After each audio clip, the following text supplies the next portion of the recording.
scared. May.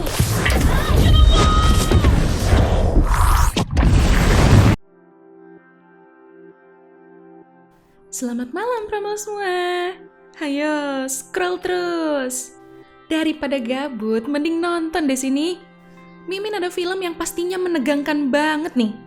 Film tentang dua orang kakak beradik pergi diving atau menyelam di lokasi yang terpencil. Lagi seru-serunya diving, terjadilah hal yang mereka nggak inginkan. By the way, filmnya ini baru banget dirilis loh, tahun 2023 ini. Judulnya The Dive. Kalau untuk pemain utamanya, cuma ada dua ya Pramal. Ada May yang diperanin sama Louisa Krause, dan ada Drew yang diperanin sama Sophie Lowe. Oke, kalau gitu, sebelum lanjut ke alur cerita lengkapnya, boleh dong klik tombol subscribe-nya dulu, gratis kok. Kalau udah, yuk langsung aja kita ke alur ceritanya. Pembukaan scene-nya ini, May sama Drew lagi dalam perjalanan nih. Mereka udah lama banget gak ketemu. Sekarang si Drew pengangguran, perusahaan majalah tempat dia kerja bangkrut tahun lalu. Dan semenjak nganggur, Drew tinggal sama ibu mereka. Nah, kalau si May, dia masih kerja, jadi staf di ruang dekompresi yang ada di sebuah anjungan minyak. Ngobrol-ngobrol, gak kerasa udah sampai nih di lokasi diving mereka. Mereka harus nurunin tebing curam ini dulu, baru deh nyiapin alat-alat selamnya.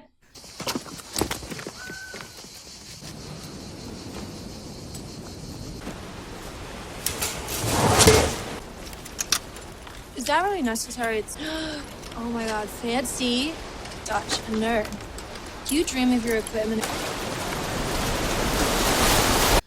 Bagus sih lokasinya, tapi terpencil banget. Bahkan gak kelihatan ada orang loh dari tadi. Ini mereka nyelam di antara tebing tinggi nih.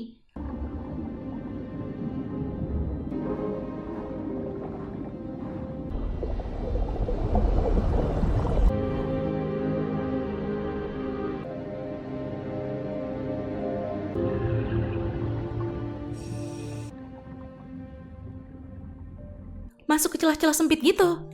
Drew ngajak lebih turun lagi, mau nyari pintu masuk ke dalam gua bawah airnya. Ketemu tuh lubangnya. Dan sekarang mereka ada di kedalaman 20 kaki. Ada celah kosong tanpa air di atas itu. Tapi mungkin udaranya agak beracun. Jadi dikasih oksigen dari tabung mereka dulu, baru mereka bisa lepas masker oksigen di sana. Di sini si Drew bingung, ngelihat May kayak nggak bersemangat gitu. Drew khawatir sama May. Karena sebelum mereka berpisah dulu itu sempat ada masalah. Mungkin masalah itu yang bikin May masih ngerasa nggak enak sampai sekarang. Tapi May nggak mau bahas itu. Dia malah lanjut nyelam lagi. May jauh di depan. Tapi tiba-tiba May berhenti dan diem aja dipanggil-panggil nggak jawab. May berhenti karena dengar sesuatu. Tiba-tiba May. Drew sempat berlindung nempel ke tebing. Sedangkan May, dia ketiban runtuhan batunya. Oke, udah aman nih. Drew langsung nyari May. Dia turun pelan-pelan. Dia masang tali penuntun di situ, biar nggak nyasar. Gelap banget kan ya soalnya.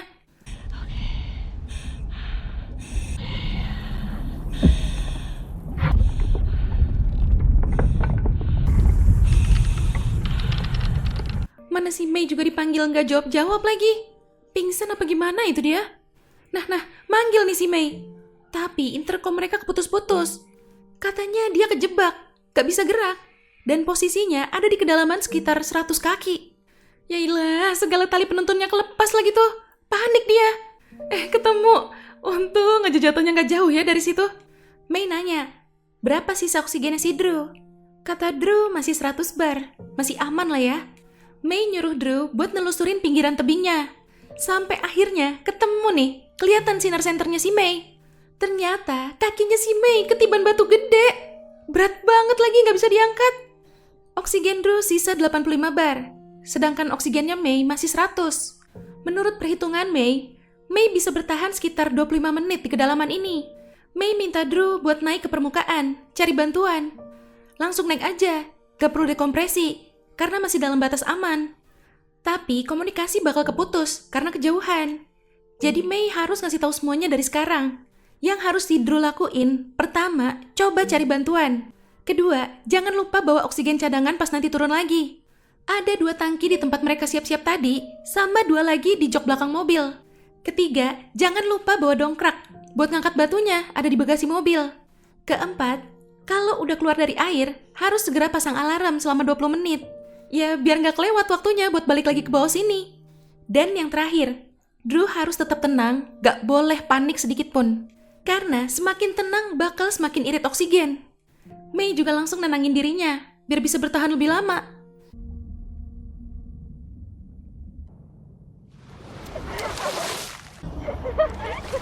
So where do you live?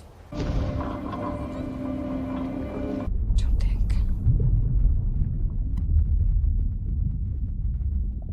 Ini Drew udah sampai di permukaan. Tapi dia kaget. Ngeliat barang-barang mereka udah keuruk sama longsoran bebatuan. Mau coba diangkat juga berat. Malah buang-buang waktu. Sisa waktu tinggal 16 menit. Dia lanjut ke mobil. Karena kuncinya ada di tas yang keuruk itu, Drew terpaksa harus ngancurin jendelanya. Sayang banget ya, jadi cuma dapat 2 tabung. Mana pintu bagasinya juga nggak bisa dibuka lagi. Tombolnya nggak berfungsi. Dia ingat punya pisau. Mau coba dirobek tuh dari jok belakang. Tapi ya nggak bisa juga. Dia lihat nih di peta, ada bangunan gitu. Mungkin ada orang di sana. Tapi itu jauh. Gak bisa ke sana sekarang. Waktunya udah mepet. Dia harus bawain oksigen dulu ke Mei. Aduh, segala jatuh lagi tuh 1 tabung. Semoga nggak ada yang rusak deh ya. Drew ngecek oksigennya, sisa 70 bar. Tapi dia mutusin tetep pakai yang itu. Sayang soalnya kalau ganti sekarang, biar buat stok aja. Itu dia lihat ada kapal nelayan. Nyoba teriak-teriak tapi nggak kedengeran. Ya udah, dia sambil lanjut siap-siap buat turun tuh. Ini dia sempet bingung nih, tabung mana yang tadi jatuh. Akhirnya dia mutusin buat bawa yang ini. Udah di air, dia masih nyoba ngelambain tangan karena kapal nelayannya kelihatan ngedeket. Tabungnya malah jatuh, kelepas dari tangan dia. Di sisi lain, Mei udah kehabisan oksigen. Terpaksa harus mulai tahan napas nih dia. Untung gak lama si Drew dateng, ngasih oksigen dari tabung dia sementara. Dia harus buru-buru nyari tabung yang dia jatuhin itu. Harusnya sih nggak jauh ya.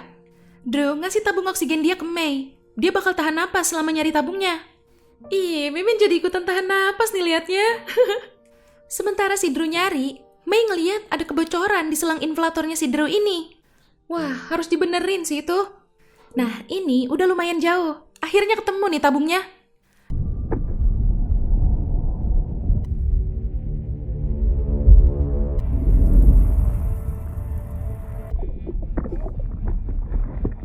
Napas sudah mau habis. Segala lupa tuh dia kemana arahnya. Untung dia lihat sinar senternya si Mei. Oke, udah tenang. Dia nuker tabung mereka dulu. Si Drew pakai tabung dia yang lama. Mei dikasih yang baru, yang isinya masih aman lah ya, 200 bar. Mei nanya, kenapa nggak bawa dongkrak? Drew baru sempet ngasih tahu kalau barang-barang mereka keuruk bebatuan. Dia juga ngasih tahu kalau dia lihat ada satu bangunan terdekat di peta. Dan tadi juga ada kapal nelayan.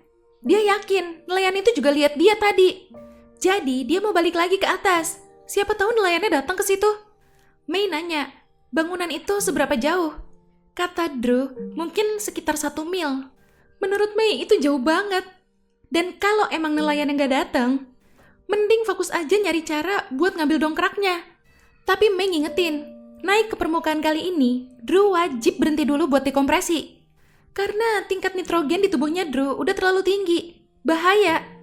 Ini oksigennya si Drew sisa 50 bar. Dan Mei ngasih tahu, selang inflatornya Drew itu bocor. Kalau sampai lubangnya melebar, bisa makin cepat habis itu oksigennya. Jadi, Drew harus nambah lubangnya dulu nanti kalau udah di permukaan. Oke, ini Drew harus dekompresi dulu di kedalaman 20 kaki. Paling nggak 5 menit. Tapi dia takut kapal nelayannya keburu pergi. Jadi dia mutusin buat lanjut aja. Begitu sampai di permukaan, kapal nelayannya udah nggak ada. Kesel dia. Tuh kan, muntah dan mimisan itu dia. Gara-gara nggak dekompresi tadi. Ini dia nyoba buka pintu bagasinya pakai pisau. Tapi nggak bisa. Dia jadi kepikiran mau coba ke bangunan yang ada di peta itu. Nah, sampai juga nih akhirnya. Kayak bangunan gereja ya ini. Ada motor sih, tapi nggak ada orangnya. Dikunci juga. Dia naik ke atas, dan ruangan yang ini emang nggak dikunci.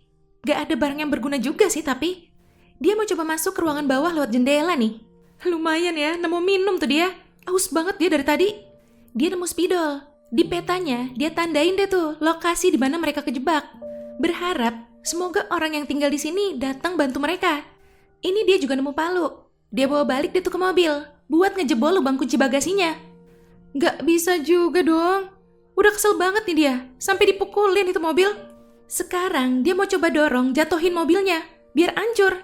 Kali aja bagasinya kebuka kan? Bener, kebuka juga tuh bagasi akhirnya. Tapi, udah susah-susah, ternyata dongkraknya nggak ada. Parah sih. Di situ cuma ada cairan yang biasa dipakai buat nambel ban, sama tas P3K. Pas mau balik, dia nemuin pelang peringatan. Dia ambil tuh kayunya. Abis itu, dia coba nambel selang inflatornya dulu nih, pakai cairan yang buat nambel ban tadi itu.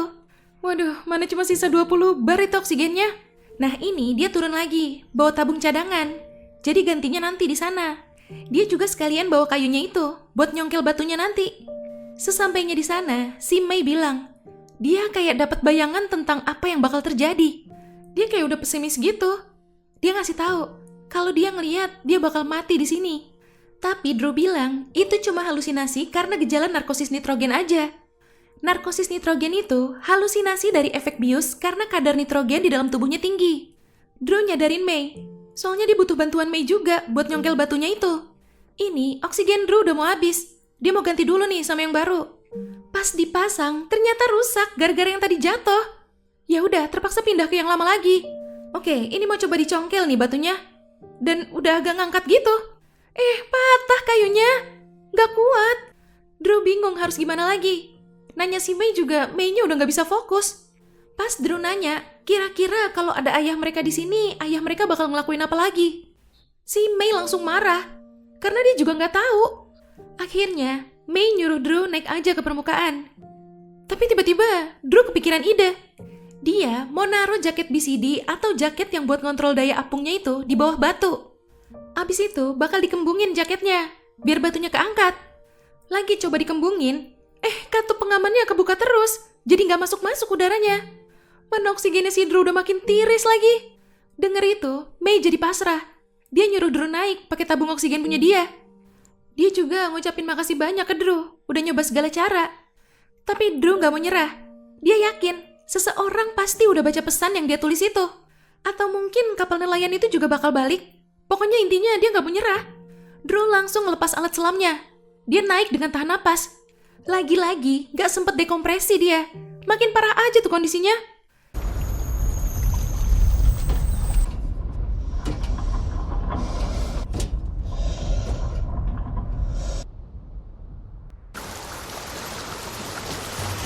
Sementara itu, Mei udah makin nih halusinasinya. Dia keinget kenangan masa lalunya, di mana ayah mereka lagi ngajarin mereka nyelam. Dia inget tuh, dia dulu pernah ditahan di bawah air lebih lama sama ayahnya. Tapi tiba-tiba ingetannya berubah. Ibunya yang nahan dia di dalam air. Jadi dia tuh ternyata ada rasa kecewa sama orang tuanya. Dia ngerasa iri sama Drew. Kenapa cuma dia yang ditahan lebih lama di dalam air, sedangkan Drew enggak? Dia malah jadi ngerasanya emang orang tuanya tuh mau ngebunuh dia di dalam air. Karena ingetan itu, dia jadi makin pasrah. Dia ngerasa emang udah seharusnya dia mati di sini. Udah lagi pasrah-pasrahnya, tiba-tiba si Drew datang lagi. Pakai batu tuh buat pemberat biar bisa nyelam. Dia bawa cairan yang buat nambel ban. Mau coba ditambel katupnya pakai cairan itu.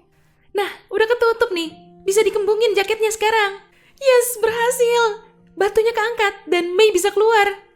Mereka udah OTW naik nih. Tapi kali ini Drew harus bener-bener dikompresi dulu. Mei bawa dia ke celah kecil yang ada di dalam gua bawah air. Mei ngelepasin sisa oksigen dari tabungnya. Drew disuruh nunggu di situ. Masalahnya udah tinggal dikit banget. Gak cukup. Karena Drew harus lama kan ya dekompresinya. Dia mau coba ngambil tabung yang katupnya rusak itu dulu. Buat tambahan oksigen di situ. Dia yakin dia pasti bisa ngebuka katupnya. Gimana pun caranya. Gak lama Mei pergi, oksigennya habis. Drew pingsan. Nah ini Mei udah balik. Dia buru-buru ngebuka katupnya. Digetok-getok pakai batu tuh sampai kelepas. Abis itu dia nyoba nyelamatin Drew. Sambil dikasih napas buatan. Sadar lagi tuh akhirnya si Drew. Di akhir scene, Drew masih harus dekompresi dulu di sini. Setelah dirasa cukup dekompresinya, baru deh tuh mereka mulai pelan-pelan naik ke permukaan. Ya, itu tadi alur cerita dari film The Dive. Kayaknya akhirnya si Mei sadar ya, kalau dulu orang tuanya nahan dia lebih lama di dalam air tuh ada maksudnya. Jadi berguna kan sekarang? Dia jadi lebih kuat tahan napas di dalam air. Ya, bukan maksudnya buat ngebeda-bedain sama si Drew. Oh iya, by the way, kalian ngerasa dejavu gak sih nonton film ini? Kalau kalian udah pernah nonton video kita yang ngebahas alur film dari Breaking Surface, Nah, ini tuh emang remake dari film Breaking Surface ya, Pramal. Breaking Surface itu dulu dalam bahasa Swedia. Sekarang dibikin ulang versi bahasa Inggrisnya. Tapi kok Mimin tetap seru loh ya nontonnya. Emang filmnya bagus ya. Oke Pramal, jangan lupa ya follow Instagram kita @radiomalam.id. Sampai jumpa di ulasan alur cerita selanjutnya. Selamat malam.